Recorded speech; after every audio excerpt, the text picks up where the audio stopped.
Today, the State Department said it asked Twitter, the microblogging service, to delay taking the service offline for its scheduled maintenance.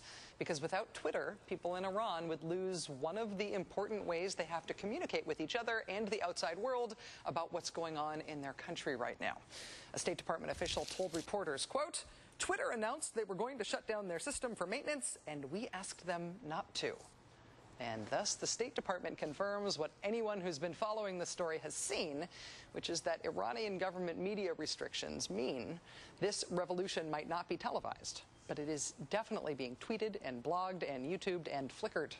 These sources, these means of posting citizen journalism online, are collectively the most comprehensive, up-to-the-minute way to follow this huge news story.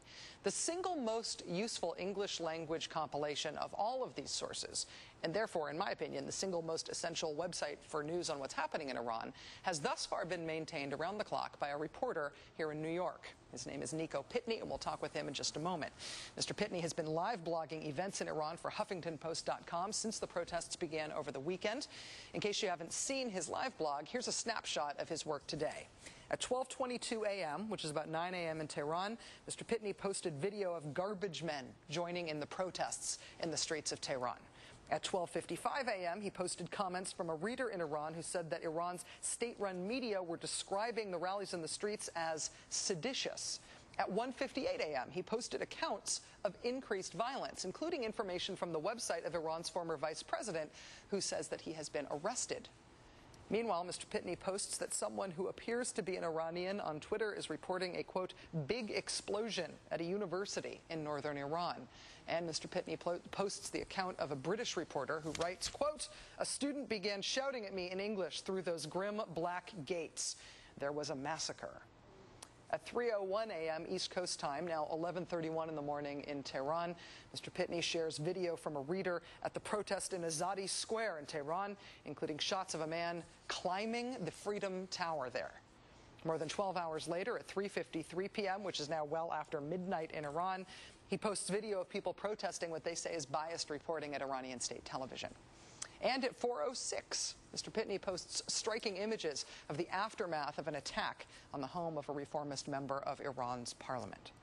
Now, as traditional journalists are confined to their offices and prevented from filming on the streets and are blocked from the protests, what we're able to get to supplement their reporting is raw material, essentially, raw material from the participants in this uprising. We are 6,000 miles from Tehran, where I sit right now, but we have never been closer. Joining us now is Nico Pitney, national editor at HuffingtonPost.com. Nico, thanks for coming on the show. Thank you, and that was very nice of you. And yes, I didn't have this beard when we started all this. It's been a long few days, but it's been, very exhilarating. Are you exhausted? Have you been staying up all night? I mean, I can tell from your posts, it seems like you have.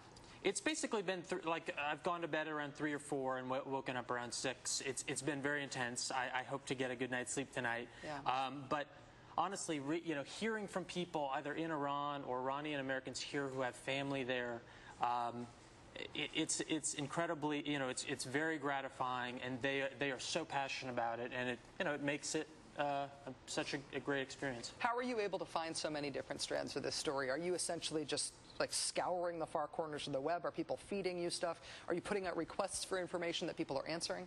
All three of those, okay. But it's really the two biggest kind of hills to get over were, one, finding the Iranians on Twitter who were reputable, who were posting regularly and descriptively, where you could get some good information, and then building kind of a stable of people who were willing to volunteer their time and be obsessive about it also. The number of people in the United States who speak Farsi who have volunteered their time to go through websites, read documents for me and with me, and they want to get this information out also. It's incredible. We're hearing some reports of imposters, saboteurs, provocateurs, essentially posing as members of the opposition, posing as activists, even posing as Mousavi himself.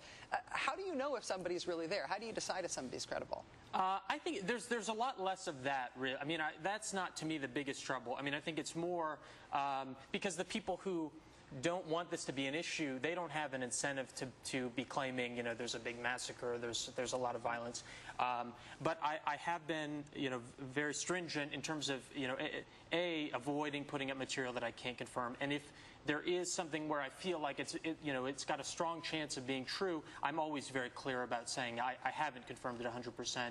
And when you can confirm, you say how you were able to confirm. Yes, exactly. This jives with this and it doesn't. Exactly. I mean, you sort of have to be on the alert, even if we're not talking about deliberate imposters and provocateurs. And this isn't just true for Iran. It's true for, I think, all of citizen journalism. It seems like you have to be on the alert, even for well-meaning people, that when people are participants in the movement that they are documenting, and when sources of information for them are quite limited, there has to be a risk that they're essentially going to amplify local misinformation, local rumors, even local propaganda.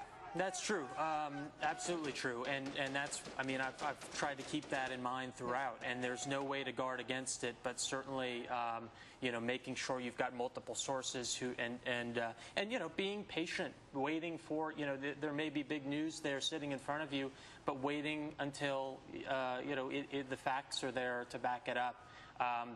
There's a lot of information out there that can be very harmful to people. If they think that there's violence going on at their university and they're reading it on the site because we're trying to inform people and it's not true, that can have pretty damaging effects on people. So we've tried to be cautious. I will say that as somebody who's really benefited from your reporting and your work on this, a lot of what I have learned, it's been things that I've followed through, you bringing them to my attention. So thank you. Thank you. And I would also say that I was very, you're writing about your own emotion and your conflicted feelings about whether or not to post particularly graphic video that shows violence, in some cases maybe even people dying on the screen. It's affecting, and I think just it's important to put that out there. So thanks. Thank you. All right. Nico Pitney has been doing his live blog at HuffingtonPost.com. Tonight he will be sleeping, so don't bug him. Good evening, Keith. All right. The President again today stressed that the U.S. is not meddling, but his State Department got Twitter to delay maintenance on its server until most of Iran would be asleep. Would this be quiet meddling?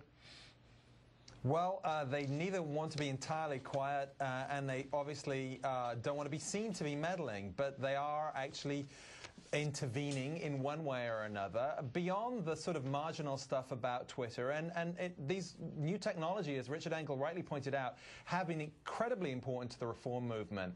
But beyond that, the most important weapon, tool, if you will, that the president has is what he says.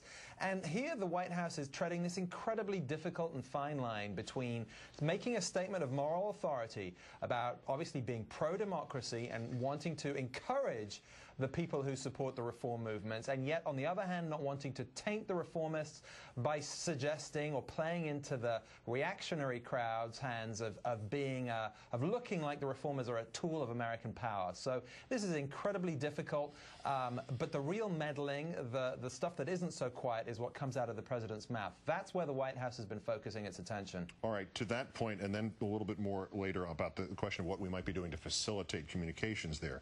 The caution today from the president that there is not that much of a difference from a U.S. foreign policy perspective between Mousavi and Ahmadinejad. What was that about? Well, that's really about the supreme leader. In the end, the national security analysis here is that the nuclear program, because that's really what we're talking about, as well as obviously support for terrorist groups, but especially the nuclear program, is in the hands of the supreme leader. And whoever the elected president is, that nuclear program will proceed along its own track. So, yes, there are real differences between the reform movement and the forces behind Ahmadinejad. But in terms of what America really wants out of this, of course, greater trade, greater openness in Iran is important, but first and foremost, the nuclear program, they don't ultimately think the calculation is going to change either way. Senator McCain suggested this morning that the Iranian people, as he put it, should not be subjected to 4 more years of Ahmadinejad. Has there been any, first off, what is the political split on this? Is there really a sizable reaction, even in the Republican Party, that we should somehow be doing more about Iran? And has anybody suggested what it is we could do about Iran without looking like we were deliberately pushing it one way or the other? Well, the tough talk feels good, and the Republicans have been engaging it for many years, but there was this thing called the Bush administration, and there was this thing called the axis of evil. They tried it. What was the end result? Iran has thousands of centrifuges enriching uranium, and North Korea, another part of the axis of evil, now has 8 to 12 nuclear weapons. So, you know, they tried that path, and it's great going on TV talking like that, but what's the end result? If you really care about the end result in Iran, that approach has not left many options either for people in the region or for the policymakers in Washington. All right, you just heard Richard Engel say, using his own expertise, he has no idea how this is going to turn out. I'm not going to ask you to offer a prediction. I would presume it would be rather similar. But what is going forward? What is this country's role going to be in how it turns out? Are we simply essentially an IT department to make sure that the communications stay open from people inside that country? You know, in any country, some of the most corrosive factors can be American or any outside government trying to interfere with an election. In the end, the election is a means to an end. What matters is building closer relationships with the Iranian people, better trade, and getting world opinion to counter this nuclear program. Yes, it would be nice to have a favorable president in place, but those policies have to go on anyway.